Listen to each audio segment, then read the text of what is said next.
भानु जी मथुरा से। इस तरह। जय सीताराम महाराज जी, आपके चरणों में कोटि कोटि प्रणाम। महाराज जी, भगवान के नाम को किस तरह और कितना जपें जिससे शीघ्र ही स्वरूप बोध हो जाए? प्यास ऐसी हो जैसे कई दिनों से किसी को पानी ना पिलाया जाए और फिर रबड़ी रखी जाए उसके सामने, फिर उसके सामने 56 भोग रखे जाएं, वो क्या करेगा? नहीं पिएगा। उसकी चाह होगी कि केवल पानी पिला दो। ऐसी नाम जबकि प्यास हो और व्याकुलता ऐसी हो जैसे तुम्हें यमुना में अभी ले चले और कहें डुबकी लगाओ और फिर आपको दबा दें और दबाए रखें। जो श्वास लेने की व्याकुलता आपके अंदर हो, वैसी व्याकुलता हो तो बिगड़ी जन्म अनेक की अब वहीं सुधरे आज, अभी भगवत साक्षात्कार हो जाए। व्याकुलता हो ऐसी जैसे यमुना में डुबोने पर श्वास लेने की चेष्टा करने पर फिर दबाया जाए, वो एकदम श्वास के लिए व्याकुल हो रहा है, प्राण व्याकुल हो रहे हैं। और प्यास ऐसी हो कि जैसे पानी की चाह वाले को रबड़ी रसगुल्ला रखा जाए। ब्रह्मादिक के भोग शब्द विषम लागत ताहि, नारायण ब्रज चंद की लगन लगी है जाए। ऐसी तो चाह हो और ऐसी व्याकुलता हो कि दरस बिन दूखन लागे नयन। जब से तुम बिछुरे पिए प्यारे कबहु न पायो चैन।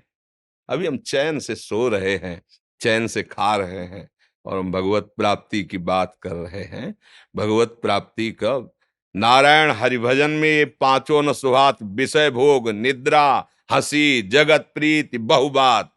बस केवल अपने प्रभु का सुमिरन और उनसे मिलन की चाह। बस फिर आपको एक प्रश्न ही नहीं करना पड़ेगा कि कैसे तत्वबोध हो, कैसे प्रेम प्राप्त हो। समझ रहे हो बच्चा?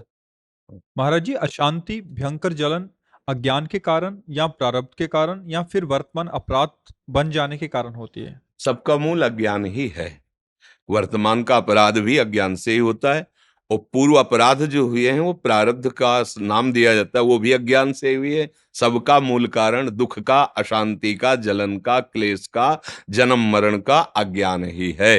भगवान के चरणारविंद का आश्रय लेकर भगवान के प्रेमी जनों के द्वारा उनके श्रीमुख से निकले हुए वचनों को सुनकर उनकी आज्ञा के अनुसार जीवन हम अपना चलाए तो बहुत जल्दी हमें ज्ञान प्राप्त हो जाए, तो ये अज्ञान नष्ट हो जाए।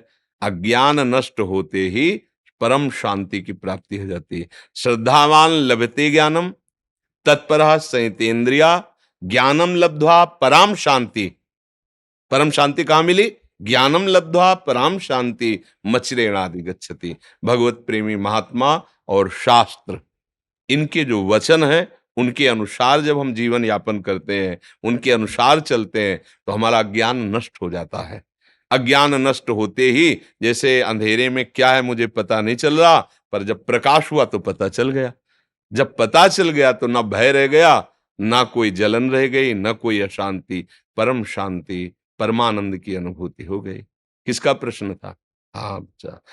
खूब नाम जप करो, भगवद आश्रित रहो, माता पिता की सेवा करो। अभी नई अवस्था है, ब्रह्मचर्य पर दृष्टि रखो, गंदे आचरणों की वृत्ति वाले लोगों का संग न करो, दृश्य न देखो, वैसा बात न करो। बड़े भाग्य हैं जो आप परमार्थ संबंधी जिज्ञासा रखते हैं, पर इसकी अनुभूति के लिए जैसा आदेश हो गुरुजनों का, शास्त्रों का, वैसे चलने पर अनुभूति होगी। प्रश्न करना उतना लाभदायक नहीं होगा जितना आचरण में उतारना लाभदायक होगा। जैसे मानो आप प्रश्न तो पढ़ के भी कर सकते हो ना, किसी भी उद्देश्य से कर सकते हो। आप प्रश्न, शास्त्र अगर पढ़े लिखे हो तो शास्त्र पढ़ लो, आप उसका प्रश्न कर दो, तो आपकी बड़ाई भी हो सकती है कि बहुत सुंदर आपने प्रश्न किया। पर वो आपको लाभ तभी मिलेगा जब आप अनुभूति में लाएं। प्रश्न करना और उत्तर दे देना ये दोनों बाहरी विषय है। अनुभव करना ये शांति का विषय है। प्रवचन करने से और प्रवचन सुनने से परमात्म तत्व की प्राप्ति तो नहीं हो जाती ना, उसकी बातें हम समझ जाते हैं।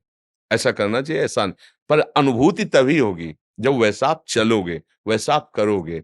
नहीं तो फिर जैसे वेद उपनिषद में लिखा है, नायमात्मा प्रवचनेन न लभ्या न मेधया न बहुना श्रुतेन। बहुत प्रवचन करने वाले को भी ये नहीं होता जो परमानंद की, बहुत सुनने वाले को भी नहीं होता, बहुत बुद्धिमान को भी नहीं होता।